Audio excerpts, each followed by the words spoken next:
Hello friends, welcome to my channel.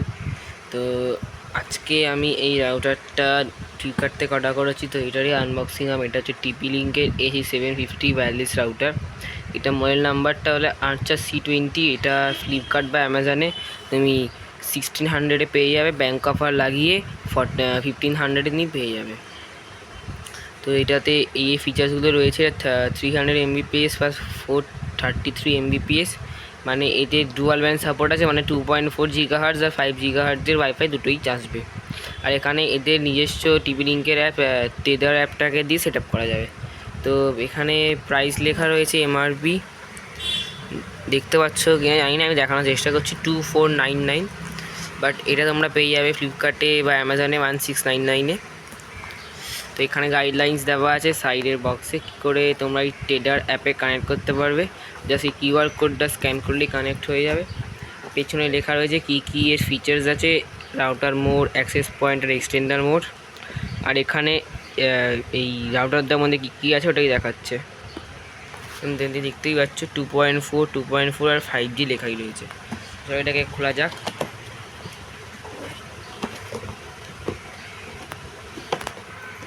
তো খুলে এরা দেখতে পাচ্ছি এর মধ্যে একটা TP-Link-এর রাউটার রয়েছে। তো এই রাউটারটা আমি একদিন আগে লাগিয়ে দেখেছি, এটা ঠিকঠাক চলছে কি চলছে না, মানে এটা অলরেডি আমি বক্সটা খুলেছি, তারপর আমি ভিডিওটা করছি।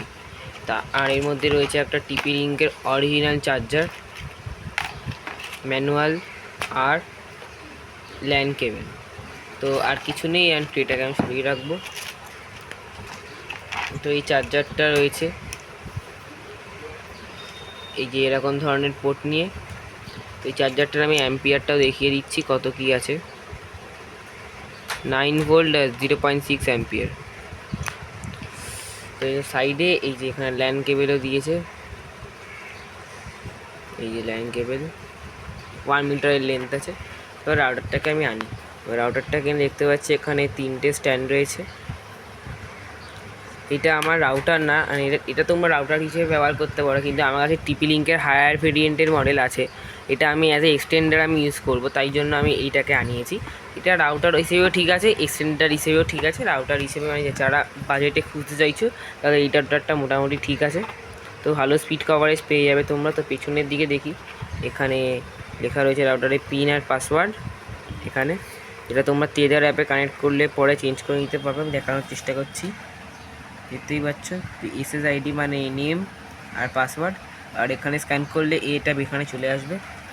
পিছনে কি যেমন কি দেখতে পাচ্ছি, এখানে পাওয়ারের কর্ড লাগানোর জন্য একটা পোর্ট রয়েছে, এখানে পাওয়ার অন অফের একটা পোর্ট রয়েছে, এখানে রিসেটের একটা পোর্ট আছে, এখানে ওয়াইফাই অন করার জন্য WPS মোডে এন্টার করার জন্য একটা অনেক মোড রয়েছে। সেটা করার জন্য আগে ওয়াইফাই এনেবল করার জন্য 5 সেকেন্ড টিপে রাখতে হবে। আর এখানে রয়েছে মানে যেখানে মডেমের কানেকশান, মানে কোম্পানি থেকে যে মডেম আনবে সেই মডেমটা এখানে দিয়ে মানে ISPর সাথে আমরা ইন্টারনেটটা পাবো। আর এখানে রয়েছে 4টে ল্যান পোর্ট, মানে কম্পিউটারে আমি যেখানে 4টে লাগাতে পারবো। তো এখানে সাপোর্ট রয়েছে up to 20+ devices WiFi, 5 GHz আর 2.4 GHz টোটালি সাপোর্টেড। তো আমি খুব শিগগিরই এটা আমি 1 মান্থ রিভিউ নিয়ে আসবো, কীরকম কোনো সমস্যা হচ্ছে কি হচ্ছে না। তো আজকের ভিডিওটি এই পর্যন্তই, বাই।